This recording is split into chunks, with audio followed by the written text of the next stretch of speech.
cher. Tout de suite, LSFA Audio Podcast sur Laborina FM Studio.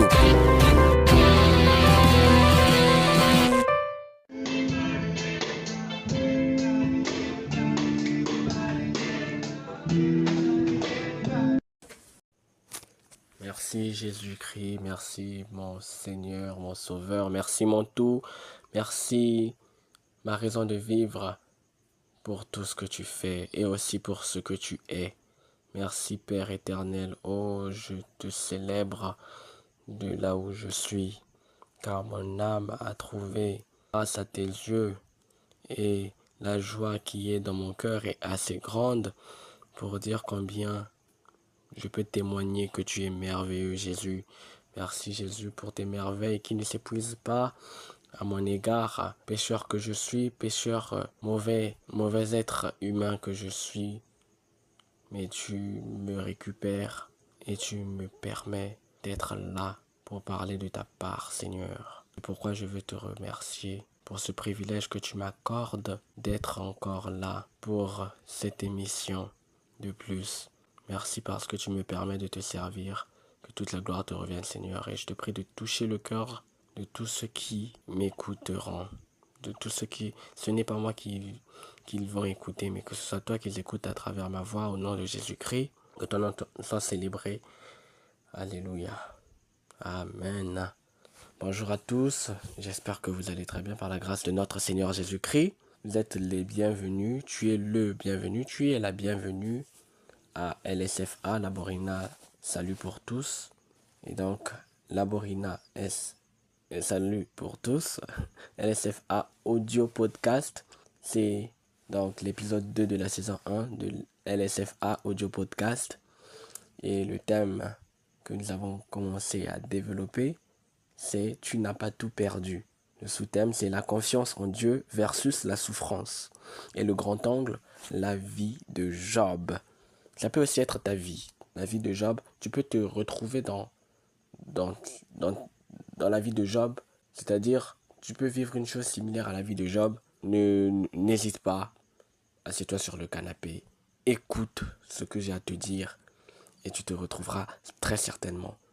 Et j'espère de tout mon cœur que ça te fera du bien parce que c'est un moment précieux de préparation que j'investis pour toi, mon frère, pour toi, ma soeur, afin que le Seigneur puisse te toucher. Alléluia. Donc, pour ne pas tarder, la fois passée, nous avons développé du chapitre 1 de Job jusqu'au chapitre 4. Et donc là, nous allons faire le chapitre 5 de Job. Alors, dans le chapitre 4, nous avons vu que Eliphaz de Théman était en train de parler à Job pour le recadrer un peu, si je dois le dire ainsi. Ayez s'il vous plaît des amis qui vous recadrent de temps en temps lorsque vous êtes en train de vous égarer. C'est toujours bien d'avoir des amis qui nous montrent le bon chemin, le chemin à suivre. Amen. Et donc, Eliphaz continue de parler à Job pour le raisonner. On remarque des paroles de sagesse, des conseils, voilà. Et dans le verset 2, il dit ceci. L'insensé périt dans sa colère. Le fou meurt dans ses emportements. Donc, il fait d'office, il joue un rôle de conseiller. Parce que voir Job dans cet état, c'est inquiétant. Et donc, il le recadre en disant que l'insensé périt dans sa colère. Le fou meurt dans ses emportements. C'est quand même assez sage, n'est-ce pas? Et donc, la confiance, on va développer un point. Voilà, la confiance versus la souffrance. Dans ce cas, qu'est-ce que je peux dire? La vie a été l'enseignante de Job. Et Eliphaz dit, en parlant à Job, dans Job le chapitre 5, le verset 7, l'homme naît pour souffrir, comme l'étincelle pour voler. C'est une leçon de vie d'apprendre que l'homme vit pour souffrir. Bon, pas vit pour souffrir, mais naît pour souffrir. Il n'y a aucune chose que nous faisons sur la terre qui n'est pas accompagnée d'un effort. Je veux dire que nous fournissons tous les efforts. Même ouvrir la bouche et manger, c'est un effort que nous fournissons. C'est pour dire que il y a quelque part un degré de souffrance dans ce qu'on ressent, dans ce qu'on fait. Et donc, il n'est pas dit que nous sommes condamnés à souffrir, non. Mais l'homme, ici, il parle de cette sorte parce que Job s'est enfoui dans ce profond sentiment d'amertume. Et pour attaquer le sentiment d'amertume, il faut l'attaquer avec l'amertume. On dit que le fer aiguise le fer. Donc pour parler, comme le monsieur montre que bah, moi je souffre, alors qu'est-ce qu'il faut faire? Il faut parler de souffrance pour qu'il s'en sorte. Plus tu parleras, plus tu joueras au gentil flic, lui il s'enfoncera dans le méchant flic. Et quand tu rentres dans son sens, il est plus facile de pêcher le poisson lorsque tu jettes le filet en étant à l'extérieur. Par contre, bah, si tu n'as pas de canne à pêche, je sais pas comment tu feras. Job, malgré sa souffrance, devait avoir confiance en Dieu. On est dans la confiance versus sa souffrance. Malgré sa souffrance, devait avoir foi en Dieu. Il devrait normalement s'appuyer sur Dieu, puisqu'il n'avait que Dieu. Et Eliphaz, dans le verset 8, dit: pour moi, j'aurai recours à Dieu, et c'est à Dieu que j'exposerai ma cause. C'est même, oh là là, c'est même au conditionnel. Pour moi, j'aurai recours à Dieu, et c'est à Dieu que j'exposerai ma cause. Alors, pourquoi est-ce que Job s'appuierait sur Dieu? Ou encore, pourquoi est-ce que Job aurait-il confiance? Pourquoi est-ce que Job aurait confiance en Dieu? Bah, la réponse c'est que Job aurait confiance en Dieu parce qu'il était censé connaître Dieu, ou il le connaissait, du moins il le connaissait. Alléluia, il le connaissait. Et donc, moi, si tu me poses la question, bienheureux, pourquoi est-ce que tu crois en Dieu, pourquoi est-ce que tu as confiance en Dieu, bah, je te répondrai, parce que du peu d'expérience que j'ai de lui, je le connais. Je le connais du peu d'expérience que j'ai. Je ne dis pas que je connais Dieu en totalité, mais je veux dire que je sais quels sont les attributs de Dieu, je sais dans les fonctions de Dieu et dans sa nature ce qu'il est. Et par ses fonctions et sa nature, je peux dire que oui, je ne vais pas céder. Parce que dans les fonctions, dans la nature de Dieu s'est manifestée dans ma vie également sous forme de, par exemple, de bénédictions également, d'accord? Et par rapport à ces bénédictions qui sont en fait la conséquence de sa nature, bah écoute, je sais déjà que Dieu a fait ses preuves dans ma vie par sa nature et par ses fonctions aussi. Et voilà, tu vois, la nature et la fonction de Dieu en moi fait que je puisse avoir confiance en lui, avec ou sans, euh, avec ou sans, comment dire, des arguments concrets. Même dans l'abstrait, je peux déjà tirer de ce que Dieu est, ou de ce que Dieu a fait, de ce que j'ai vécu avec Dieu dans ma relation avec lui. Et cela fait que je puisse rester là, ne pas me balloter à tout vent de doctrine, comme d'autres le font malheureusement. Donc pour moi, j'aurai recours à Dieu et c'est à Dieu que j'exposerai ma cause. Eliphaz parle de Dieu en bien, quand bien même tout va mal dans la vie de Job. Je lis la parole de Dieu dans le livre de Job, le chapitre 5, le verset 9 jusqu'à 13, et ensuite Job 5, 15. Je répète, Job, le chapitre 5, le verset 9 à 13. Il fait des choses grandes et insondables, des merveilles sans nombre. Là, Eliphaz est en train de parler de Dieu en bien. Il montre le bon côté. Il montre, bon, Dieu n'a pas de mauvais côté de toutes les façons. Donc il montre le vrai côté de Dieu. Bon, il n'a pas de faux côté. Qu'est-ce que je raconte? Dieu est bon. Amen. Donc il montre ce que Dieu est. Donc verset 9, il fait des choses grandes et insondables, des merveilles sans nombre. On ne peut pas quantifier ou compter ce que Dieu fait. Il répand la pluie sur la terre et envoie l'eau sur les campagnes. Verset 11, il relève les humbles et délivre les affligés. Verset 12, il anéantit les projets des hommes rusés et leurs mains ne peuvent les accomplir. Verset 13, il prend les sages dans leur propre ruse et les desseins des hommes artificieux sont renversés. On va sauter le 14, on prend le 15. Ainsi Dieu protège le faible contre leurs menaces et le sauve de la main des puissants. Ainsi Dieu protège le faible. Donc, ce sont les bienfaits de Dieu. Waouh, extraordinaire, extraordinaire. Alléluia. Et donc, la douleur de Job lui relève la souveraineté de Dieu à travers les paroles d'Éliphaz. C'est-à-dire, dans le verset 18, il fait la plaie. Donc, Dieu fait la plaie et il la bande. Il blesse et sa main guérit. Waouh. Il fait la plaie et il la bande. Il blesse et sa main guérit. Si tu n'as pas compris, tu peux lever le doigt. Je vais reformuler cela sous forme de question. Qu'est-ce que la souveraineté? Là, nous avons parlé de la souveraineté de Dieu. Amen. J'ai dit que la douleur de Job révèle la souveraineté de Dieu à travers les paroles d'Éliphaz de Théman. Alors, ma question que j'ai posée est: qu'est-ce que la souveraineté? Dans le Wiktionnaire, donc selon le Wiktionnaire, la souveraineté, c'est l'autorité suprême. En gros, c'est la plus haute autorité. Cependant, dire que Dieu est souverain revient à dire que Dieu fait ce qu'il veut.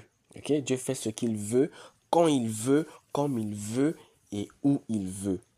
Ha ha ha ha. Alléluia. Oh Jésus. Donc en parallèle, le point sur la souffrance, le cas d'Anne. Ok? Le cas d'Anne qui désespérait car n'ayant pas d'enfant, finit par l'avoir. Mais finalement, elle finit par l'avoir et ses lèvres et son cœur louaient et célébraient Dieu. Anne dit, l'Éternel fait mourir, l'Éternel fait vivre. Waouh, n'est-ce pas une preuve de la souveraineté de Dieu? Dieu est insondable, Dieu est incompréhensible. Il fait ce qu'il veut. À un moment donné, il donne, il prend. Et donc, dans 1 Samuel 2, 6, Anne dit, l'Éternel fait mourir et l'Éternel fait vivre. Donc, 1 Samuel 2, 6. Donc, pour mieux comprendre cela, on peut dire que Dieu peut faire une chose et son contraire. Ah oui, Dieu peut faire une chose et son contraire. Nous pouvons bien le voir. Nous pouvons bien le voir quand Job fait cette déclaration après avoir après avoir perdu ses biens. Dans Job 1, 21, partie B, l'Éternel a donné et l'Éternel a repris, ou encore l'Éternel a ôté. L'Éternel a donné, c'est la chose. Par contre, l'Éternel a repris, c'est son contraire. D'où j'ai dit que Dieu peut faire une chose et son contraire. L'Éternel a donné, c'est la chose, et l'Éternel a repris, c'est son contraire.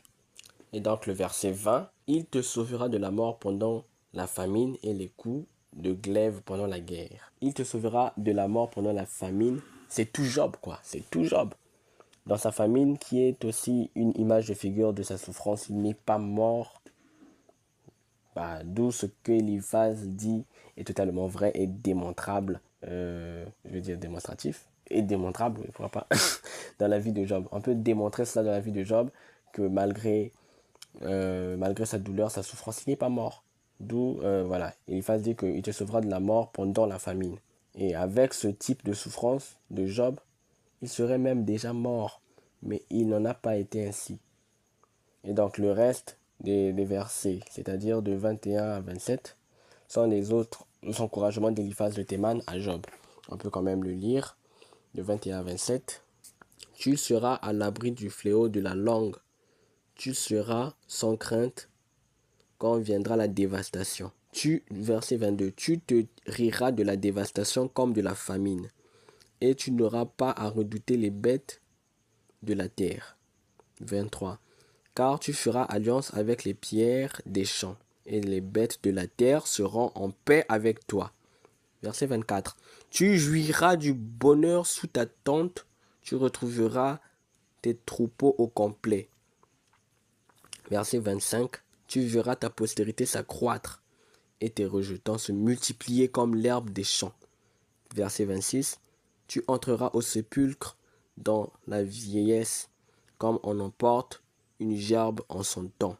Verset 27, Voilà ce que nous avons reconnu. Voilà ce qui est. À toi d'entendre et de mettre à profit. Amen.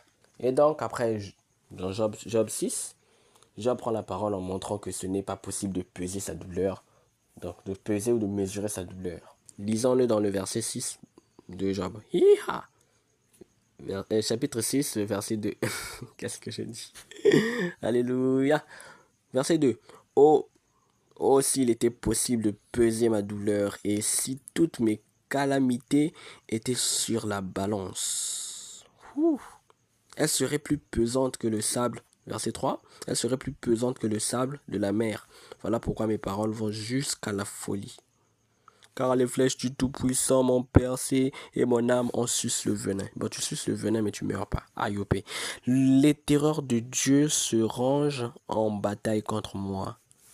L'âne sauvage crie-t-il auprès de l'herbe tendre? Le bœuf mugit-il auprès de son fourrage? Et donc, voilà. Lorsque nous souffrons, nous avons tendance à penser qu'il n'y a personne qui souffre plus que nous. Donc, personne ne souffre plus que nous, quoi. Une personne peut dire, tu penses avoir souffert. Est-ce que toi, tu as déjà expérimenté ma douleur? Est-ce que tu as déjà expérimenté ma douleur? En effet. En effet, la personne dont on abuse sexuellement et la personne qui perd un être cher souffre. D'où on n'a nullement besoin de quantifier ou de dire que telle personne ou telle autre souffre plus que l'autre. Nous devons juste nous contenter de savoir que les deux souffrent. Et donc, Job, à travers ses plaintes, dit indirectement à Eliphaz de Théman que sa vie n'a pas de sens. On retrouve cela dans le verset 6, donc Job, chapitre 6, le verset 6, qui dit ceci. Peut-on manger ce qui est fade et sans sel? Y a-t-il de la saveur dans le blanc d'un œuf? Une façon directe, disons indirecte de dire que ma vie n'a pas de sens. Et si on lit jusqu'au fond, c'est carrément la même continuité. Donc, je voulais dire quoi? Le verset 6 est carrément, donc tout le verset, tout ce chapitre-là, le chapitre 6 est résumé dans le verset 6. En gros, c'est pour dire que quoi? Pour lui, sa vie n'avait pas de sens. Sa vie n'avait pas de sens. Continuons la lecture. Ce que je voudrais ne pas toucher, verset 7, c'est la nourriture, si dégoûtante soit-elle. Mais écoute, tu as faim. Bon, tu souffres. Comment vas-tu manger? Imagine, tu souffres des ulcères, tu as mal à l'estomac. Comment vas-tu manger avec de telles situations? Tu es troublé. Du jour et nuit, tu ne dors presque pas. Non, en fait, tu dors pas. Tu maigris, tu perds du poids, tu perds même apparemment de l'intelligence après avoir perdu tes biens. Bon, tu fais comment? Puisse mon vœu s'accomplir et Dieu veuille réaliser mon espérance. Vous savez quel est son vœu? Au verset 9, il dit qu'il plaise à Dieu de m'écraser. Waouh! Beaucoup de gens veulent que Dieu puisse les élever, mais lui veut que Dieu l'écrase. C'est fort. Et c'est aussi une façon de dire, Seigneur, écrase-moi, je vais être en bas. Lui, en pensant, quelquefois, dans sa douleur, moi je me dis que dans sa douleur, il se dit, ouais, écrase-moi. Mais à un moment donné, quand j'essaie de regarder avec un autre œil, je me rends compte que ce fait de vouloir se faire écraser là, c'est une façon de s'humilier, non, n'est-ce pas? Et la personne qui s'humilie, Dieu l'élève. Donc, en gros, Dieu même si avait dit à Satan de ne pas toucher à sa vie, déjà de lui-même avec la façon dont Job voulait se faire écraser, il avait de la compassion. Dieu avait de la compassion pour lui. Il se dit, mais celui-ci, je ne peux pas le négliger comme ça. Je le laisse d'abord dans cet état pour prouver que que celui-ci est bien mon fils et qu'il marche dans la droiture. Et donc, qu'il étende sa main et qu'il m'achève. Toujours verset 9, et on passe au verset 10. Il me restera du moins une consolation, une joie dans les maux dont il m'accable. Jamais je n'ai transgressé les ordres du Saint. Ouais, ça arrive, vous le savez, tu te retrouves dans le milieu administratif, tu es là avec tes collègues, on t'accuse. On t'accuse d'avoir volé de l'argent. ou tu travailles dans une banque. On, on t'accuse d'avoir fait du détournement. Donc, depuis que tu es le directeur des ressources humaines, il t'arrive que des malheurs et toi, tu ne sais rien. Les magouilles se passent dans ton service et à ton absence, les souris dansent. Donc, toi, monsieur le gros chat, madame la grosse chatte, tu t'éloignes sans savoir que dans la boîte, il y a des circuits pas bien. Et c'est bien après que les retombées arrivent. Que non, voilà, monsieur ou madame, voilà les dégâts, il y a un il y a un gros manquant d'argent. Qu'avez-vous fait avec cet argent? Bah, à la seconde, tu ne sais pas quoi dire parce que tu n'en sais carrément rien. Tu n'en sais carrément trop rien parce que tu es au courant de rien. Et donc, tu vas dire, bah, je sais pas ce qu'il se passe. Comment est-ce qu'il y a eu un manquant? Sortez-moi les relevés. On sort le relevé, on voit que oui, tout est nickel. Alors là, c'était un procès verbal non écrit. Point d'interrogation. Et donc, tu es accusé. Et donc, il y a une plainte contre toi. Tu dois payer une amende ou aller en prison. Et tu es accusé à tort. Quelle est donc ta réaction? Tu comprends la réaction de Job qui, qui veut que ces mots l'accablent. Ça sera sa joie, sa seule consolation.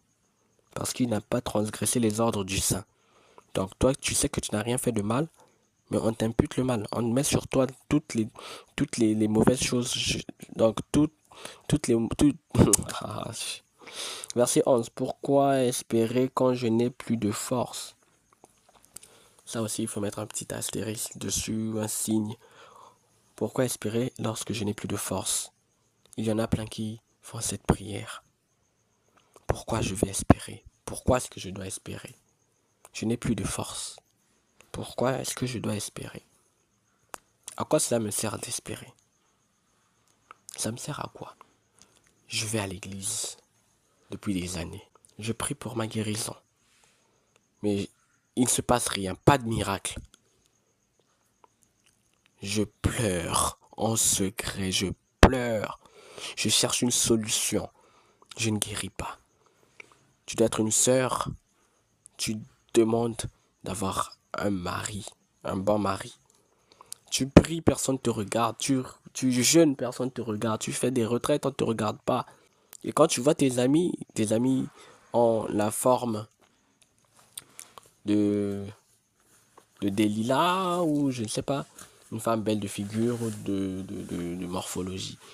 Tu te dis, mais moi aussi je suis une femme. Pourquoi est-ce que je n'attire pas? Pourquoi est-ce qu'il n'y a personne qui s'intéresse à moi? Pourquoi est-ce qu'il n'y a personne qui m'aime? Tu fais tes prières et il y en a plein qui rejoignent des sectes. Oui, j'appelle cela des sectes. Chez nous, au Congo, on appelle ça les Kijinga. Kijinga ou Kijinga. Ce sont des communautés de personnes qui prient, mais dans leur dogme, où ils ont une doctrine de mixture. Ils mélangent Jésus-Christ avec des choses. Donc, on mélange Jésus-Christ tantôt avec Marie, Jésus-Christ avec Simon Kimbangu, Jésus-Christ avec André Grenard Matsua, Jésus-Christ avec Impavita. Donc ce sont des noms que je cite, il y en a de ceux qui étaient des combattants lors de la colonisation, qui ont refusé de se faire coloniser. Ils ont été vus comme des dieux parce que résister aux colons, ce n'était pas donné à n'importe qui. Et donc ils sont là à les prier, que c'est dommage. Et il y en a plusieurs qui jusqu'à aujourd'hui refusent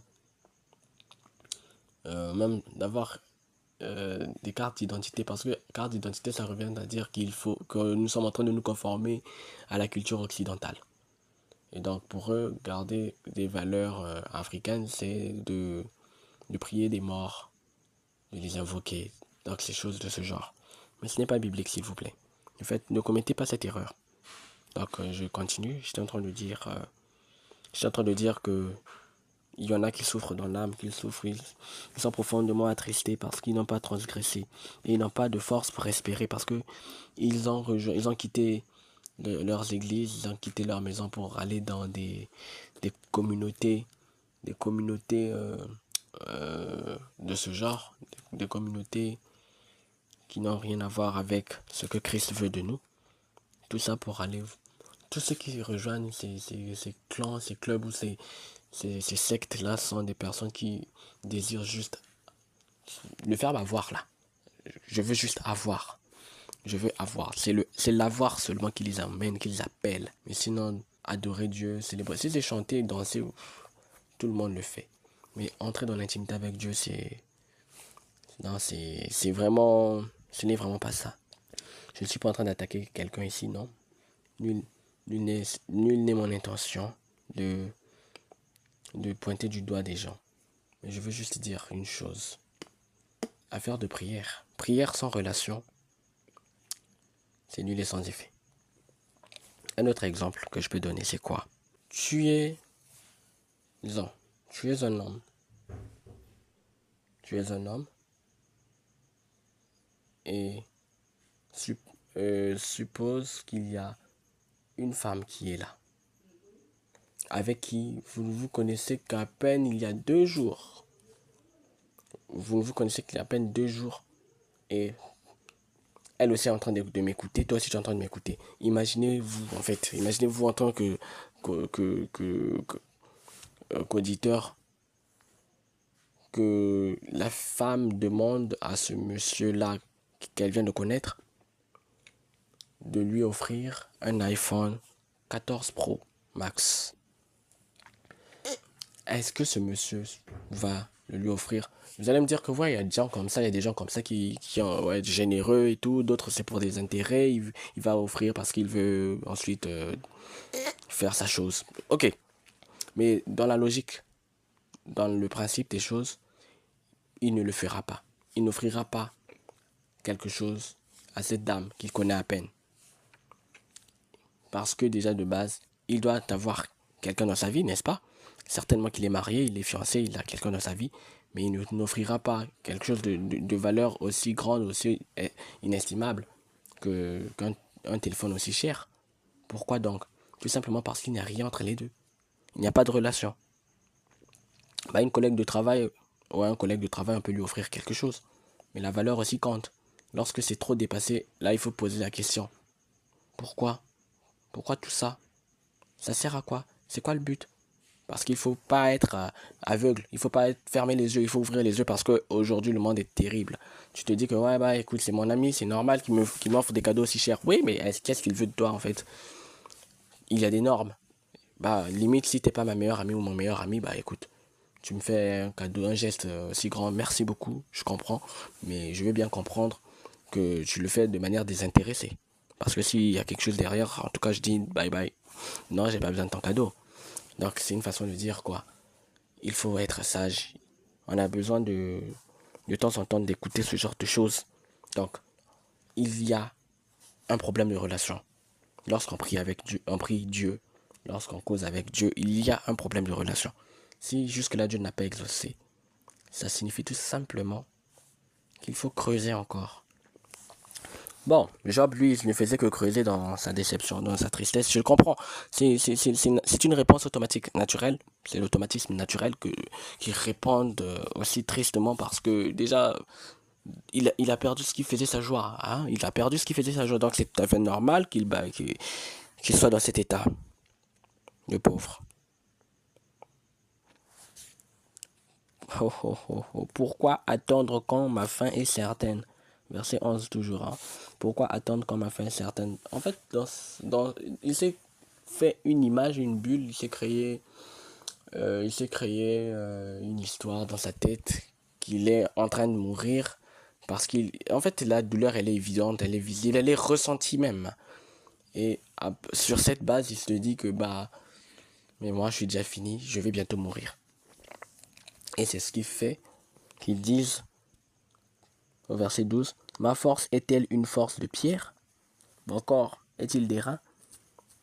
Donc, est-ce que moi, là où je suis capable de supporter tout ça? La pierre, elle est forte. Il y a des pierres lorsque tu vises. C'est parce que c'est un podcast audio. Si j'avais même cette pierre-là, il y a une pierre, des modèles de pierre que j'avais trouvé à Pointe-Noire. Ce sont des pierres, en tout cas, ouais. Elles sont différentes de celles de Brazzaville, mais tu peux viser comme ça, boum, ça se casse pas. Tu vises bien, boum, rien, ça se casse pas. Et donc, je crois qu'il était en train de faire la comparaison avec un type de pierre que lorsque, un type de pierre vraiment solide, que lorsqu'on vise, boum, il faut au fur et à mesure beaucoup plus d'efforts investir pour casser la pierre pour qu'elle se casse. Mais sinon, euh, il se compare à une pierre et il se dit que est-ce que je suis comme une pierre? Est-ce que je suis comme une pierre? Ne suis-je? Et il dit, est-ce que ma force est, est-ce que, est-ce que ma force est-elle une force de pierre? Mon corps est-il d'airain? Est-ce que mon corps peut résister comme une armure en métal? Est-ce que c'est possible? Est-ce que mon corps peut supporter cette douleur? Parce que les reins, tu prends un truc d'une température élevée, peut-être, je peux dire dans ce sens-là, il peut résister. Mais est-ce que mon corps, déjà avec ces douleurs-là, je résisterai, je supporterai? Verset 13. Ne suis-je pas sans ressources et le salut n'est-il pas loin de moi? Oui, il espère et il désespère à la fois le gars en fait. Et j'essaie de le comprendre, je dis mais ouais, ouais, c'est réel. Verset 14. Celui qui souffre a droit à la compassion de son ami, même quand il abandonnerait la crainte du Tout-Puissant. Ouais, là on comprend que l'amitié est très importante. L'amitié c'est très important. Et comme on est en train de parler d'amitié, je lis rapidement dans le livre de Jean 15-13, on nous dit ceci: il n'y a pas de plus grand amour que de donner sa vie pour ses amis. Et donc, là, Job dit que même dans des temps difficiles, donc, celui qui souffre a droit à la compassion de son ami, même quand il abandonnerait la crainte du Tout-Puissant. Donc, en tant qu'être humain imparfait déjà que nous sommes, il peut nous arriver de perdre la crainte de Dieu, mais il ne faut pas que nous puissions perdre un ami. Pourquoi? Un ami est précieux. Cet ami qui doit être un conseiller peut te ramener à Dieu, si c'est un bon ami. Et donc, il faut avoir un ami à côté de soi. Vous qui aimez la solitude, s'il vous plaît, cherchez des amis. Verset 15. Mes frères sont perfides comme un torrent, comme le lit des torrents qui disparaissent. Les glaçons en troublent le cours. Il neige et la neige s'y précipite. Viennent les chaleurs et ils tarissent. Les feux du soleil et leur lit demeurent à sec. Les caravanes se détournent de leur chemin, s'enfoncent dans le désert et périssent. Verset 19. Les caravanes de Théma fixent le regard. Les voyageurs de Séba sont pleins d'espoir. Verset 20.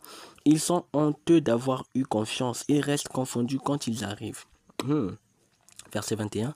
Ainsi vous êtes comme si vous n'existiez pas. Vous voyez mon angoisse et vous en avez horreur. Verset 22.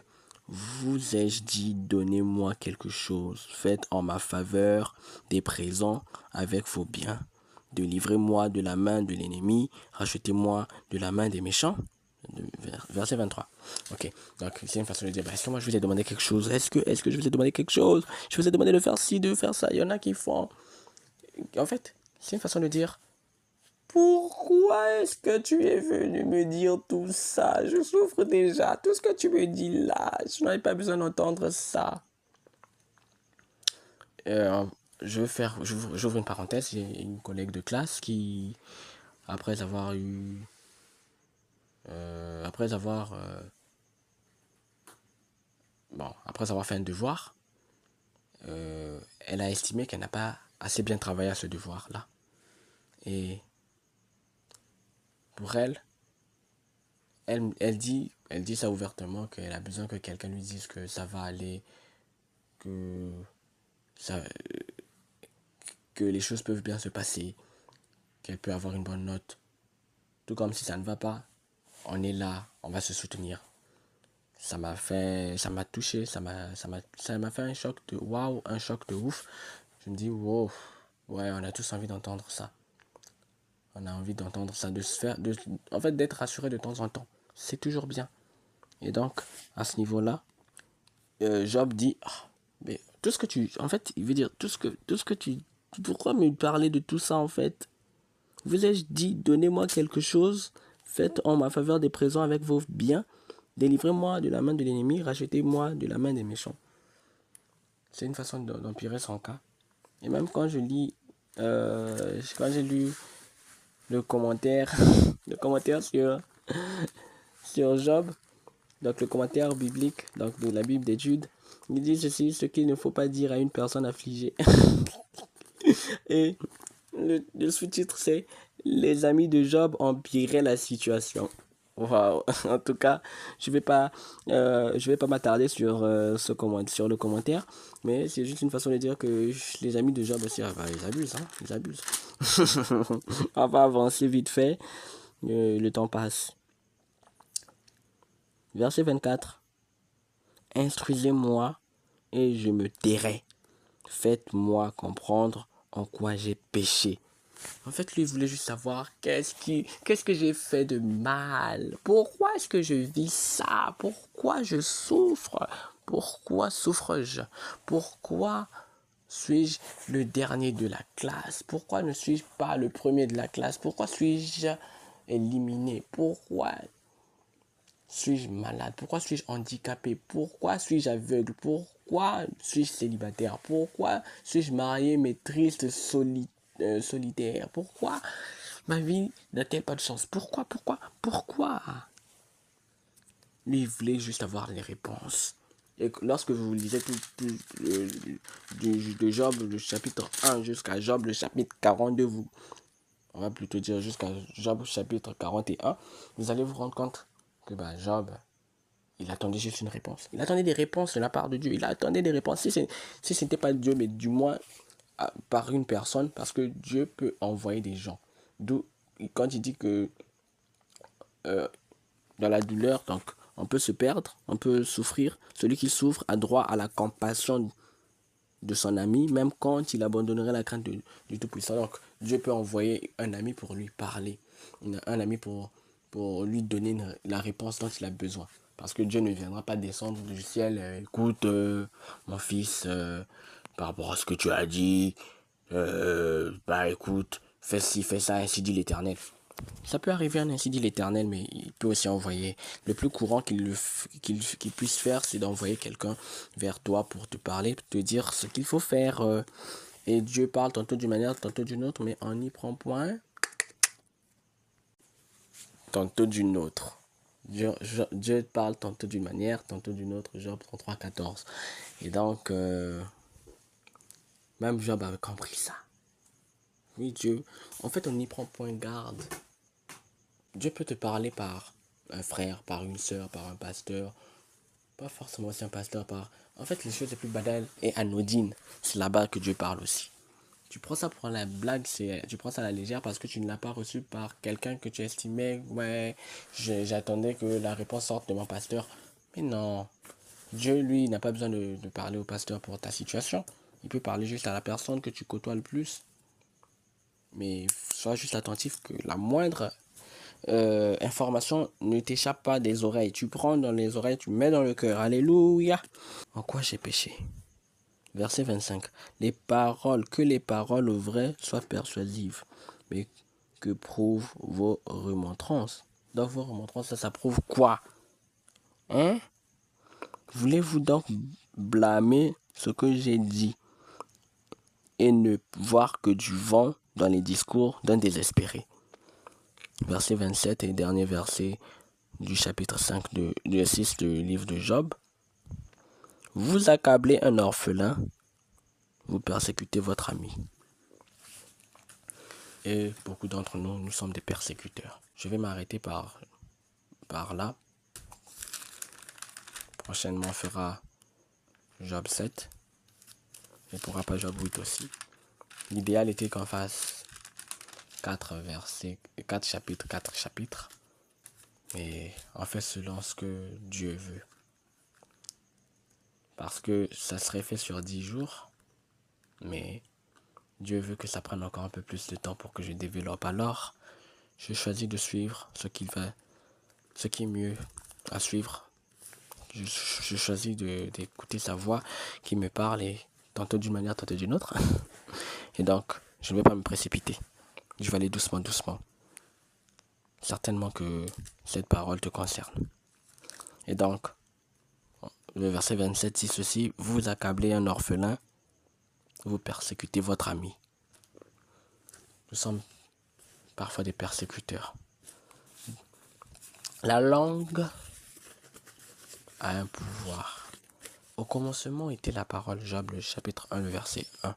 Au commencement était la parole était avec Dieu. Et rien au commencement n'a été fait sans la parole. Et donc parler veut dire conjuguer Dieu. Mais seulement, lorsque nous parlons, nous ne savons pas quel propos tenir. Et encore pire, lorsqu'une personne souffre, lorsque nous avons devant nous une personne malade, une personne qui a besoin de réconfort, nous ne savons pas quoi faire. Dans l'émission précédente, donc dans l'épisode précédent, j'ai dit que pour consoler une personne, on n'a pas forcément besoin de paroles, mais on a besoin d'actes. D'où je peux raconter rapidement une histoire de ma vie qui me concerne et concernait mon défunt oncle, père à son âme, le diacre Emmanuel Mafina. Quand il est décédé, ma tante a dû rentrer de France pour les obsèques ici, à Brazzaville.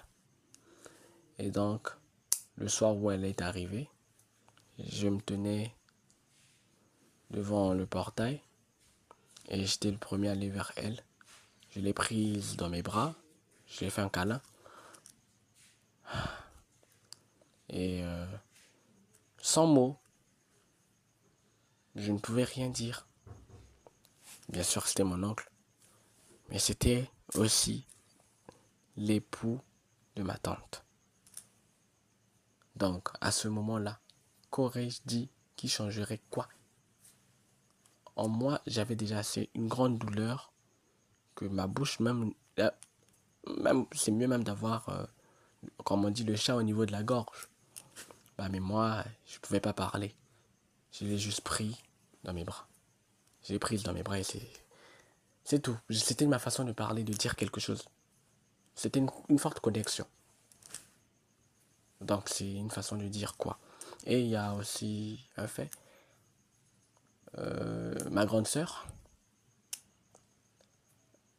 après que nous ayons perdu notre tante, bon, je dirais pas tante, notre maman, elle était triste. Et après, il y a une personne qui aussi avait perdu un être cher. Et elle est venue, elle a juste pris dans les bras. Et cette dernière l'a remercié pour ce geste. Nous disons souvent que c'est l'argent l'argent achète le bonheur, ou l'argent fait le bonheur. Oui, l'argent fait le bonheur, c'est vrai, c'est pas faux. Mais écoutez, l'argent, je dirais pas qu'il fait le bonheur, mais il contribue au bonheur.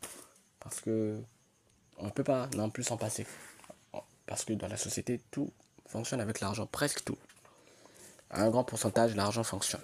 Donc l'argent fait fonctionner les choses à un grand pourcentage. Mais l'argent n'achète pas l'amour, l'argent n'achète pas la consolation, l'argent n'achète pas la paix, l'argent n'achète pas ce qui est émotionnel, ce qui est sentimental. L'argent peut peut-être te trouver un partenaire sexuel, oui.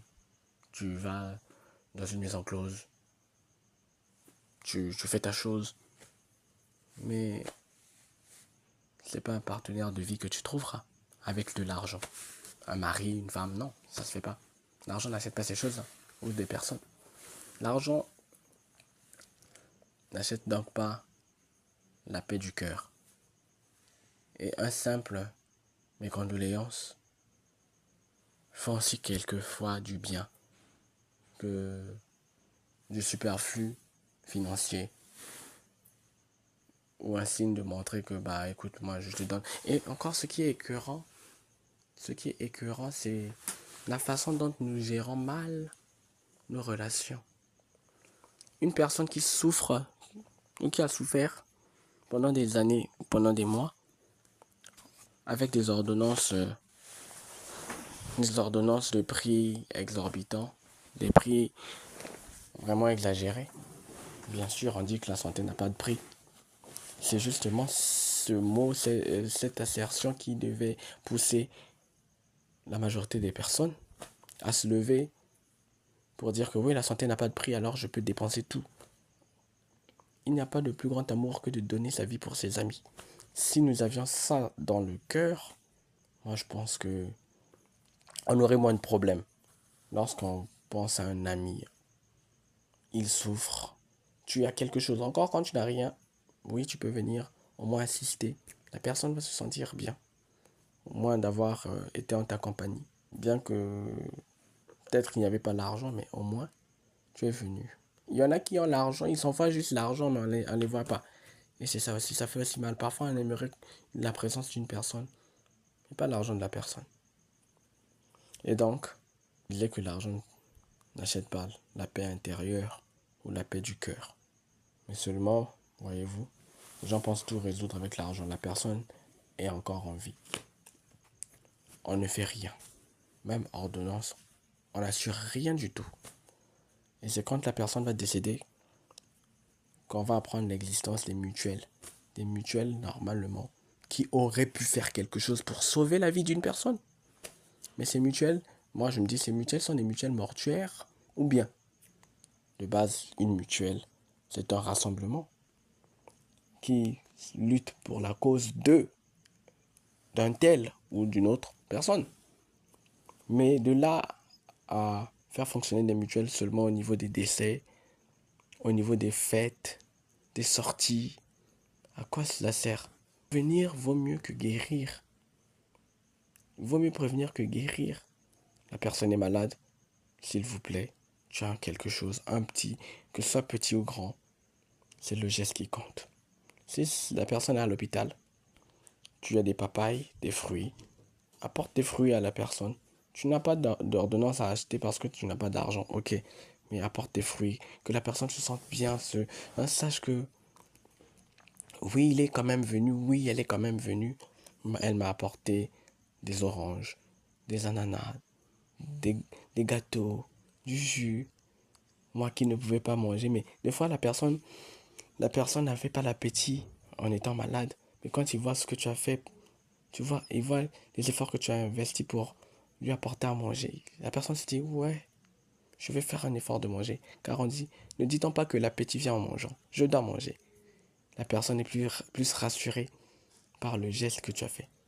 Et ça et psychologiquement, ça contribue au rétablissement de la santé de la personne malade. Vous voyez un peu, chose que l'argent ne peut et ne pourra jamais faire. Imagine une personne même dans le coma. Vous lui emmenez toutes ses richesses. La richesse ne va jamais l'emmener dans le coma. Par contre, une personne très chère à la personne dans le coma peut toucher sa main. Et s'il y a une forte connexion entre les deux, la personne revient. Ça, c'est une chose que l'argent ne peut pas faire. C'est juste une affaire de connexion. D'où je parlais de la relation. On peut prier, mais quand il n'y a pas de relation avec Dieu, c'est nul et sans effet.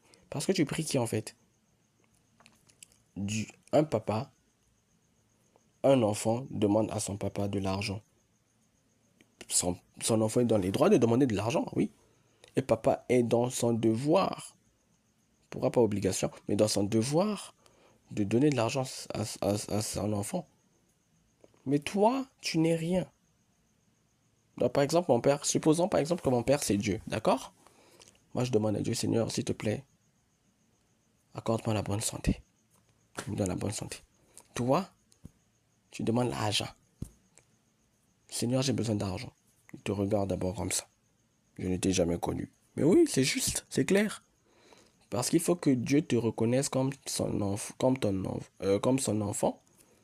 Et ensuite, sachant que oui, c'est ma fille ou c'est mon fils, ah oui, il m'a demandé, je peux le donner. Mais quand déjà il regarde même sur la liste, d'abord il te regarde et se dit, toi tu es qui? Et apporte-moi le livre de vie. Il cherche dans le nom. Non, je ne la connais pas. Le jour où tu donnes ta vie à Jésus, ah oui, là on te reconnaît. Ah, il s'est fait baptiser. Waouh. On met le nom de la liste. Ah oui. le livre de souvenirs, hein. Le livre de vie. Et donc, de cette façon, on sait que oui, ça c'est mon fils. Mais déjà, tu ne fais rien pour attirer l'attention de Dieu. Comment veux-tu que tes prières soient exaucées? Déjà, même faire du bien à ton frère, à ta soeur, tu ne fais pas.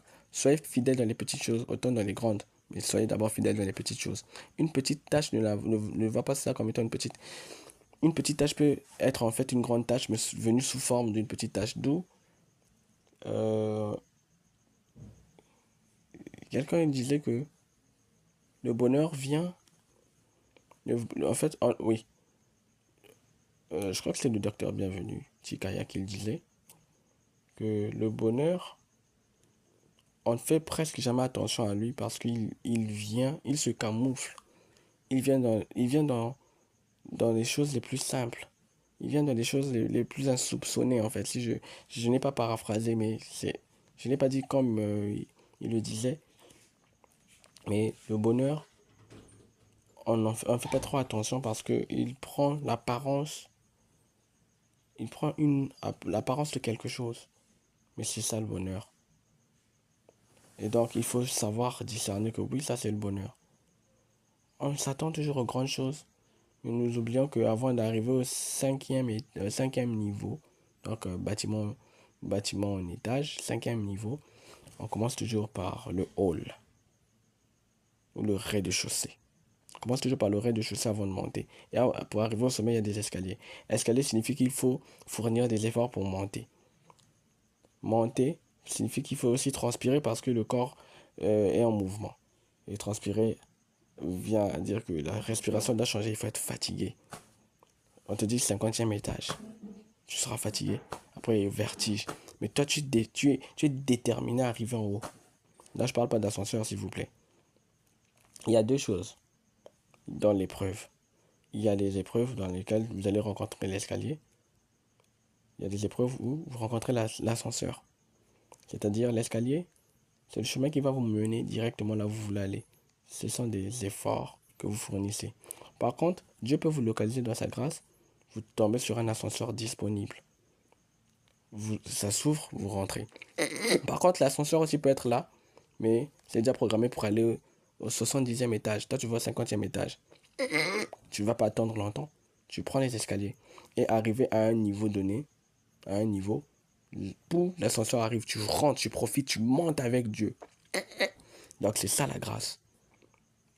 C'est un peu cette image de figure que je veux donner pour dire que nous sommes parfois ceux qui terrorisons nos proches, nous les martyrisons. Nous faisons obstruction, obstacle à nos bien-aimés, des personnes qui sont censées être nos amis, des personnes que nous devons normalement accompagner, des personnes que nous persécutons. Pourquoi nous les persécutons? Parce que nous sommes ingrats, nous pensons qu'à nous-mêmes. On se dit que si je fais ça pour lui, et moi j'aurai quoi? Est-ce qu'il vous est déjà arrivé de vous sacrifier? Quand on aime, on donne, on se sacrifie. Et c'est dans ce que vous faites comme acte de sacrifice que Dieu agrée dans la prière. Il sait que oui, celui-ci n'est pas vraiment mon fils, mais là, il a les caractères de mon fils. Il n'a pas cette nature de fils, mais il a ces caractères justes, des traits de caractère qui s'apparentent à l'éthique des enfants de Dieu. Donc, à cause de ça, j'exauce quand même sa prière. Parce que la personne fait le monde.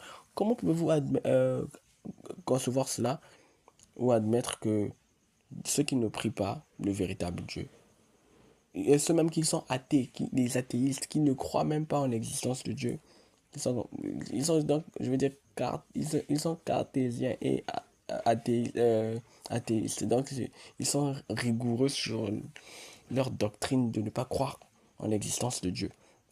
Mais ils vont faire des dons dans des orphelinats. C'est pas des petites sommes, des grosses sommes. Mais qui leur a, euh, qui leur a appris à partager?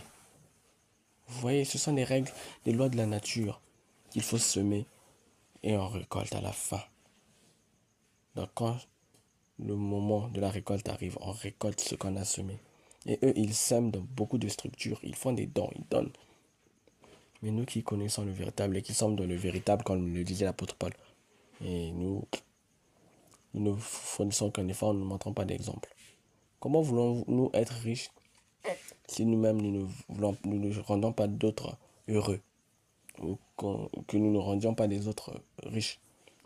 Riche, c'est pas seulement l'argent. Je peux rendre quelqu'un riche de joie, riche émotionnellement.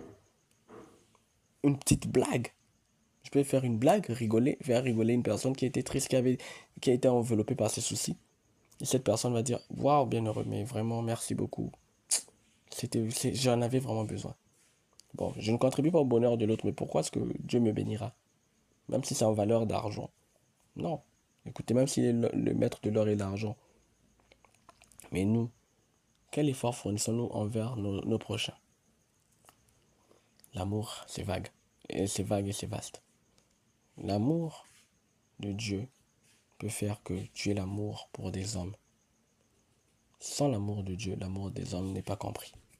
Pour comprendre l'amour que tu dois avoir pour les hommes, il faut comprendre le aime ton prochain comme toi-même. Aime ton prochain comme toi-même signifie que tu dois d'abord t'aimer, bien sûr, tu t'aimes toi, mais ensuite tu aimes ton prochain. Mais la façon dont tu aimes ton prochain, tu dois l'aimer comme si c'était toi-même en fait. Parce que ce que tu le fais, et donc d'où Jésus prend l'aspect de la personne à qui on fait du bien pour dire que si quelqu'un le si quelqu'un ne fait serait-ce qu'un du bien à l'un de mes petits, c'est à moi qu'il le fait. C'est une façon de dire que lui et la personne à qui tu fais du bien, ils sont un. Donc en gros, tu fais du bien déjà à Dieu lorsque tu aides ton prochain. Lorsque tu es là pour lui, quand tu es là pour elle, et tu ne le regretteras pas.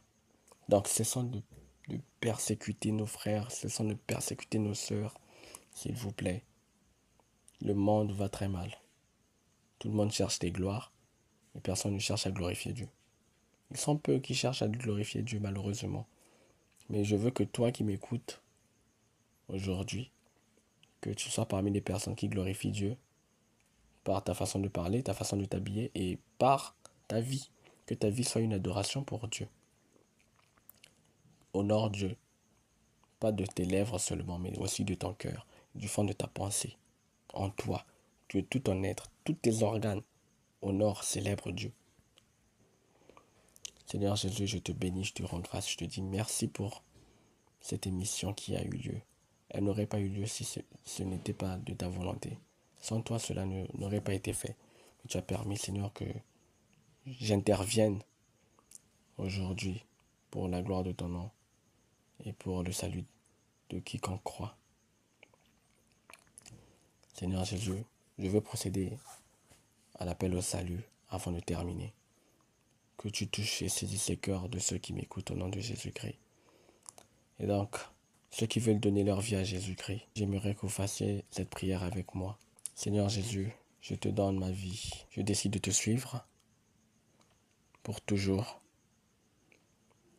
Tu as sacrifié ta vie pour moi, pour mon frère, pour ma sœur.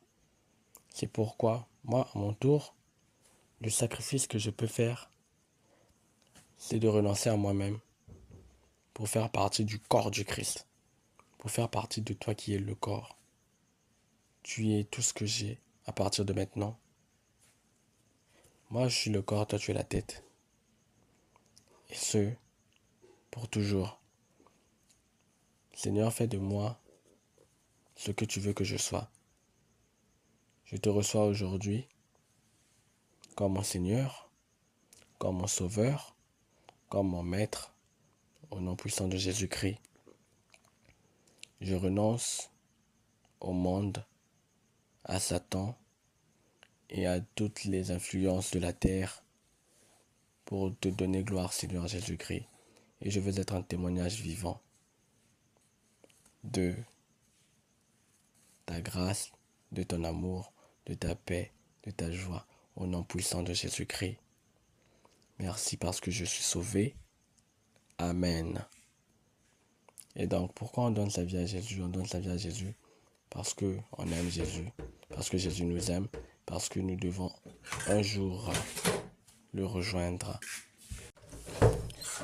Et donc, On nous dit dans Jean le chapitre 3, le verset 16 que car Dieu a tant aimé le monde qu'il a donné son Fils unique, afin que quiconque croit en lui ne périsse point, mais qu'il ait la vie éternelle.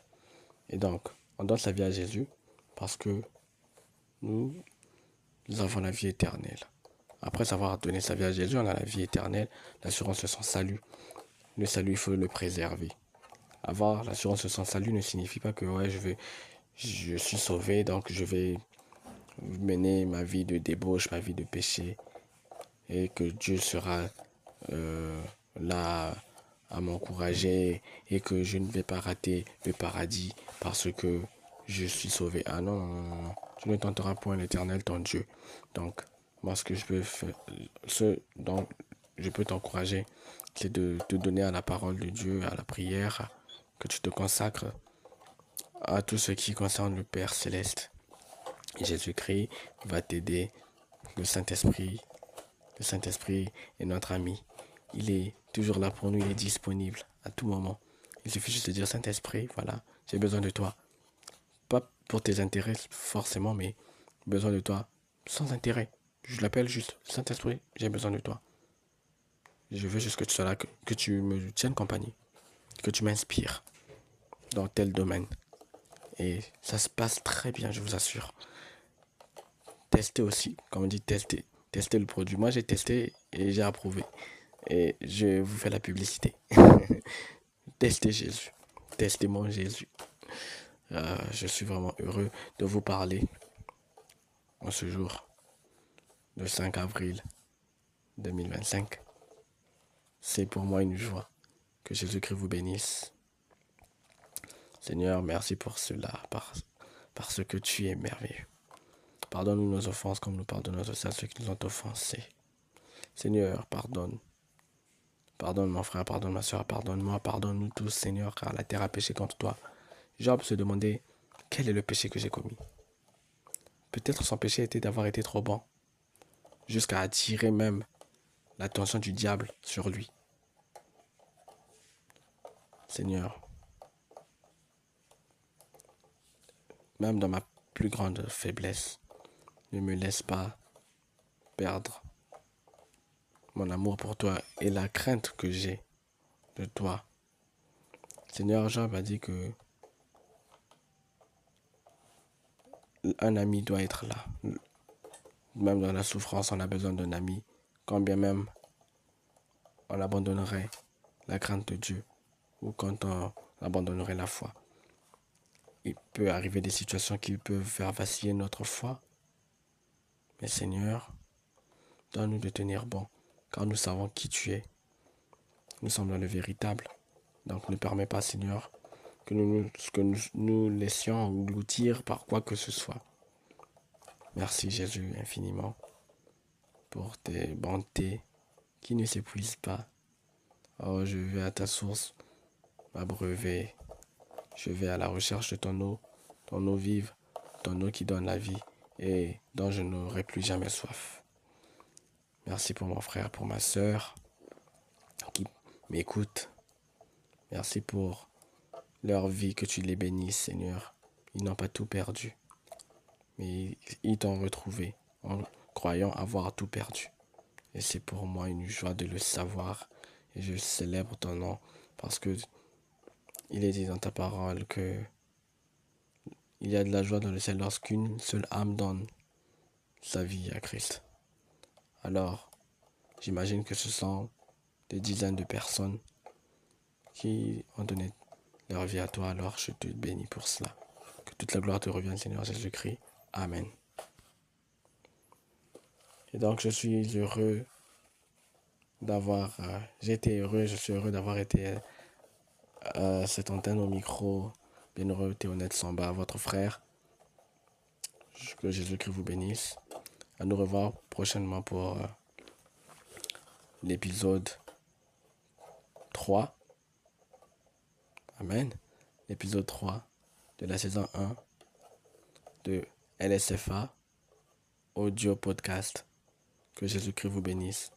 Laborina FM Studio. Laborina Studio. À demain.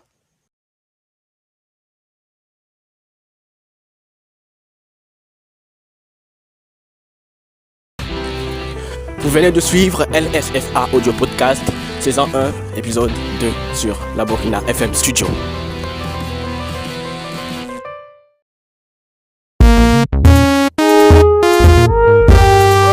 La Burkina FM Studio, la parole faite chère.